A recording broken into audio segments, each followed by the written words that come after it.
In this video, I'm going to be sharing with you why suggestion boxes don't work for improving your company culture and a few suggestions of what you could do instead of a suggestion box.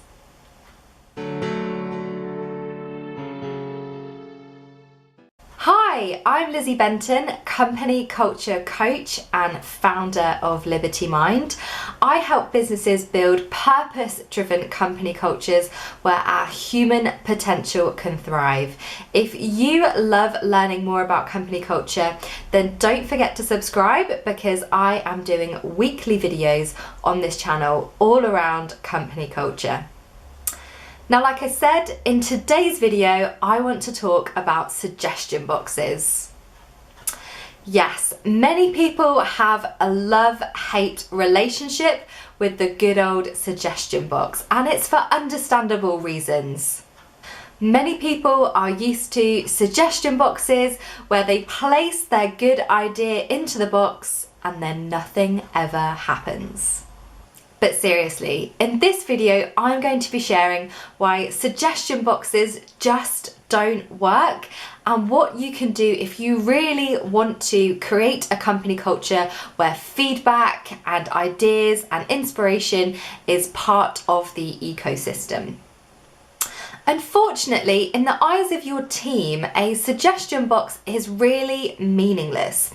You're asking them to contribute an idea or some feedback, and then it goes into the box and nothing happens.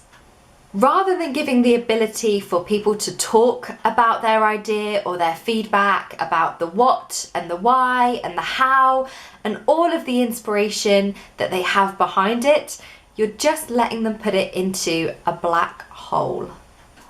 A suggestion box often does the complete opposite to what you actually want it to do. People don't feel powerful or empowered about their idea. They basically lose ownership of it. So they put it into this box and nobody knows what happens to it. You know, people mostly don't get feedback about why their idea wasn't taken on board. They don't get feedback about why their idea maybe didn't work.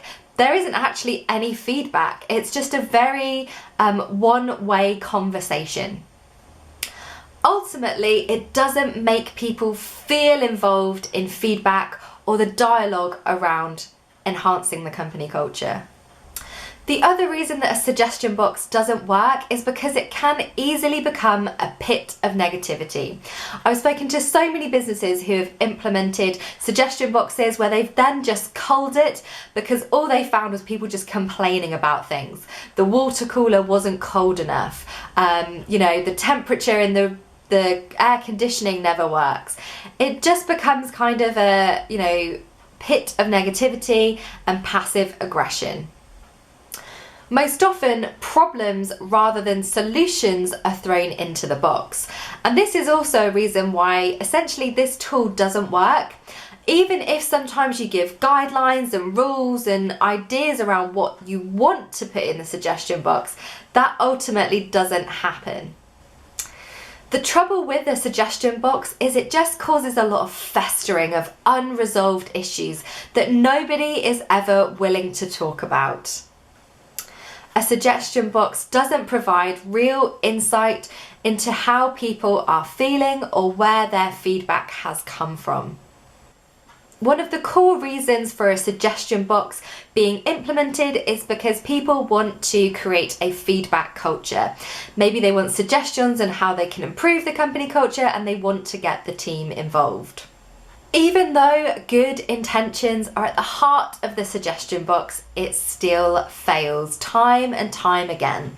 It delivers poorly in valuable feedback for everyone. A question you should perhaps ask yourself is, what is it about your company culture that is currently stifling natural feedback? What is it that people don't feel safe talking about? Because that means there's something much bigger going on with your company culture. If people aren't willing to speak out, to have a real conversation about things, then ultimately this suggestion box is not going to fix that issue. You cannot expect people to feel confident and comfortable in sharing suggestions or ideas about the company culture if you haven't built a strong enough culture of dialogue and conversation to begin with. So those are just a few reasons why suggestion boxes don't work. Ideas go in and nothing gets done. It can be a really negative, festering pit of unresolved issues and negativity within the company culture. And the other thing that happens so often is sometimes an idea actually gets taken on board and the very person that came up with the idea gets no recognition or no ownership over that idea. So it can create a really toxic environment, even though at the heart of it you may have had positive intentions. So let's talk about a few ways that you can encourage people to come forward with feedback or new ideas about your company culture. Of course, the first real area you need to look at is whether your team are comfortable having conversations and dialogue about ideas or suggestions in the first place. Because some of these ideas may not work if your team just don't have the confidence or you haven't built the environment where people can talk comfortably about feedback and suggestions without the good old ego barging into the room. My first idea for you is not to use a box or a Google Sheet, but make it really visual in your office space. So whether you have an ideas board where people can actually put a proposal onto the board and get their team to give them feedback or even vote it, so vote for it, I've got a voting method, just to get actual team feedback before that is essentially pitched to leaders in the organisation. Another great idea is to come up with a weekly idea session where teams can come together and hash out any kind of problem-solving solution or ideas that they've actually come up with. Another idea is a monthly lunch meeting where people can come and present their ideas to all of the company at this lunch. And it's a great way, again, of being able to get that interpersonal kind of feedback and solution and problem solving going on within the company culture, and to start a conversation about some of the biggest ideas or problems that your company is facing. I think it's really important, if you have created a feedback system or a suggestion system, then really make it known why ideas or suggestions didn't make it. So make this public, whether again that's on some kind of internal display or whether it's on an intranet. Essentially really highlight why ideas or suggestions didn't make the cut. What was it that essentially was missing from this idea? Was it was out of budget? Was it was out of time scope, lack of resources?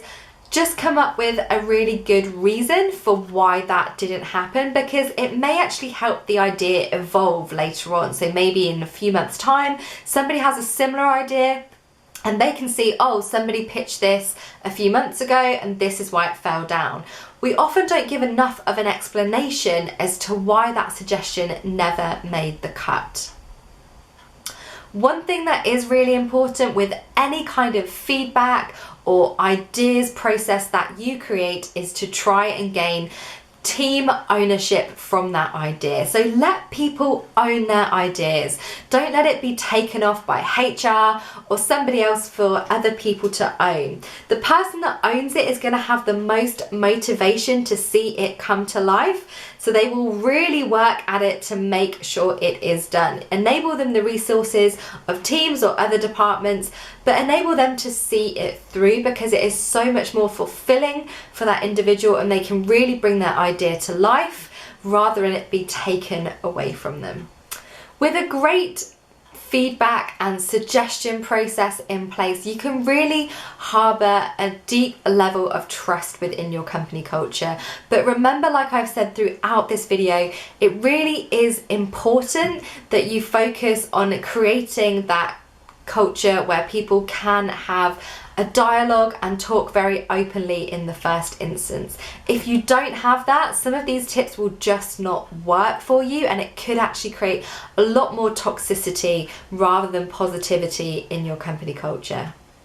If you have enjoyed this video on suggestion boxes, then please don't forget to like and subscribe. And if you have a really unique process or system for getting feedback or suggestions about your company culture, then I would love to hear it in the comments below, because I think it's really important to collaborate and share ideas on these kind of topics. So I would really love to hear what you're doing. And yeah, as I said, these are my YouTube videos that I'm doing weekly, so don't forget to subscribe. And if you have any feedback about the videos themselves, then I would love to hear it, because I'm continuing to tweak and enhance them as much as possible, and I really appreciate your feedback. But I look forward to seeing you next week.